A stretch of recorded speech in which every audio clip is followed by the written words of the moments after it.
My husband's family treats me like I'm a complete stranger who magically broke into their home instead of their son's wife, and I'm pretty sure between the mocking and blatant xenophobia, they want us to get a divorce ASAP. I, 30F, am married to a man, 30M, who unfortunately comes from a family that doesn't like me, or at least doesn't seem to want me around. And I'm starting to think this has been a huge factor in me considering divorce. I'd love to hear from others who've gone through something similar. Here are some examples that really affected me. Inappropriate boundaries. My mill once asked my husband if we use protection. He shared parts of our bedroom life as she kept asking. He told me later since I wasn't around then. I was mortified. When I told him I felt violated, he said it's normal for him to talk about this with her. That I'm too closed on that with family and friends and that they're like that. Passive-aggressive jokes. She said foreigners like me always take things, and that an example was me because I stole her son.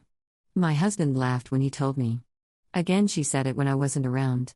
Dismissive comments about my interests. She mocked my love of books, you guessed it, when I wasn't there, calling it an obsession, even though my husband knows that's a sensitive subject for me.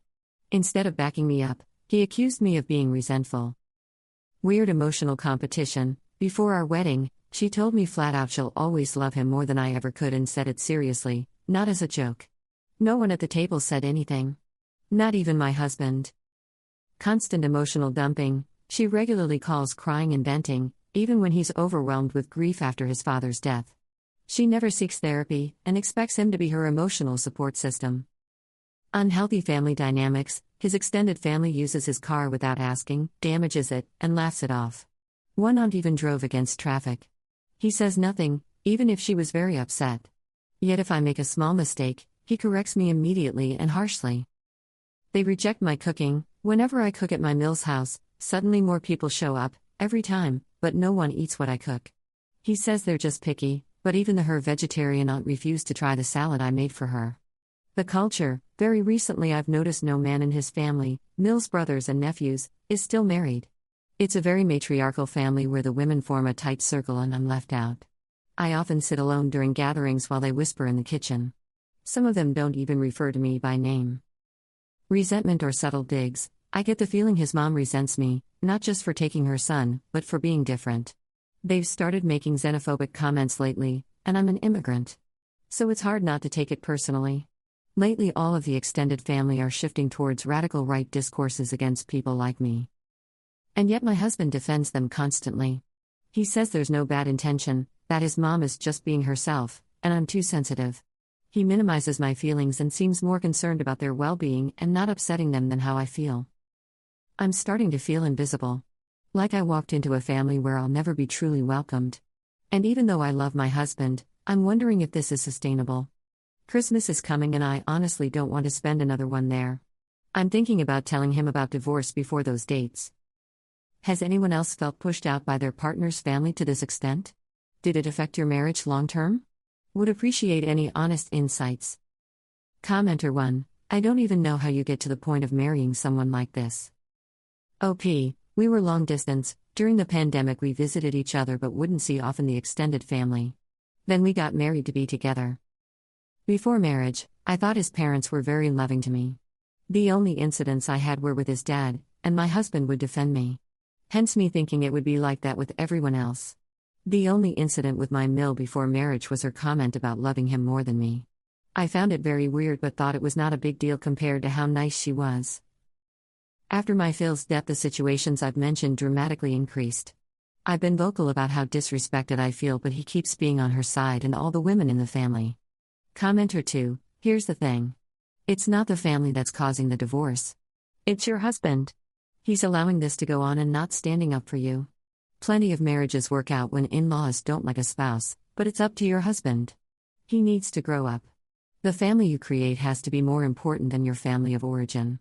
If he doesn't love you enough to prioritize you and your feelings, then it's best to cut bait and run. He'll never be able to have a healthy relationship as long as he lets his family act this way without any consequences. There's someone out there who will put you first. Sounds like it's not him. I'm so sorry. OP. I've spoken about how I feel about this. He says of course he's on my side because he chose to come to the other side of the world for me. I recognize and value that, but whenever we visit his family, and we try to go for months, because we're lucky to do remote work, this happens often. It saddens me to hear my Mills start speaking about me like this. It didn't happen before our marriage or I wouldn't have married him. I feel very alone and he doesn't see how it's wrong. I feel I shouldn't even say it. He should defend me whenever hearing these things. Update. When I last posted, my husband was about to leave for his country for 6 months, his mother's house specifically, to heal. I thought distance might help us both deal with this better, and that I would wait to see him in person to address our divorce, but what happened before and after his trip made everything painfully clear. One afternoon, before he left, my parents asked if we wanted to go out for lunch. He had just taken a shower, and when I asked if he wanted us to join them, he got angry. See? I knew this would happen. He insisted that if he showered, then he wouldn't get out of the house. He has many rules like that. He said it was very rude of me to ask because it meant I wanted to go, and then he had to go. It escalated into an argument about how I was cold and selfish. I tried not to fuel any argument, and that was also a problem. He called me totally apathetic and that I didn't care anymore. Then he made a comment that scared me, something about not seeing the point of living anymore. It wasn't direct, but it left me shaken and upset because I've suggested therapy many times and he refused it. The next morning he ignored my texts and the door when I knocked in the bathroom. When I opened it, he laughed and said, "You probably thought something happened after what I said yesterday." And he laughed. That's when something in me broke. My worry, my care, had become another tool for control. Did he love me? Or he was mistaking love with control? We had another talk about his family before his flight. I told him I felt uncomfortable when they crossed lines and that I needed him to stand up for me. His answer was, "Of course I'll back you up. We'll just discuss it privately after it happens." That's when I confirmed one last time he wasn't planning to defend me at all, just to avoid upsetting them. When he left, he refused to let me drive him to the airport because it would make things harder. I stayed home, realizing the real goodbye had already happened days before. After arriving, he said his mom saw him at the airport looking tired and joked, "From your wife?" He told me that story like it was funny. It wasn't. But it summed up our marriage. During his first week in his country, we barely spoke. Then, out of nowhere, his mother, who hadn't texted me in years unless it was something about her son, messaged me. She wrote that she hoped I was doing well, that they were all trying to move forward despite how bad things were, and that she enjoyed having me there with her son. It caught me off guard.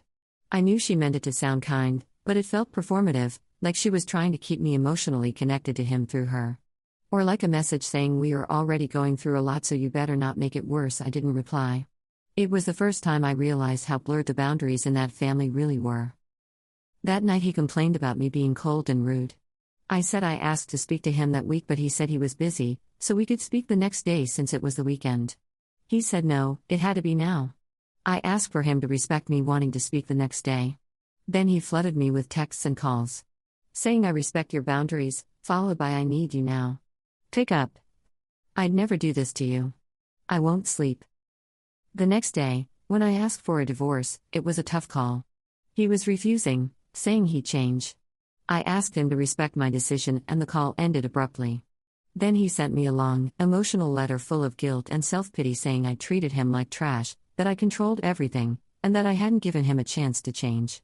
That he went to his country to change and be better and I disposed of him. The next day, he said he understood and respected my decision but that he wanted therapy, to change, to rebuild things. He said he'd set boundaries with his family, be positive, support me. I wanted to believe him. For 2 days, I did. Then he told me his brother-in-law had said, "Oh, so now we don't have to hate her anymore, after hearing we might try again." And, of course, he justified it as just a joke. Despite me telling him that was not a funny thing to say and that again, he justified it. During our talks he also told me he was upset because I never replied to his mom's message. I never told him about that message, so I guess it was absolutely performative on her behalf.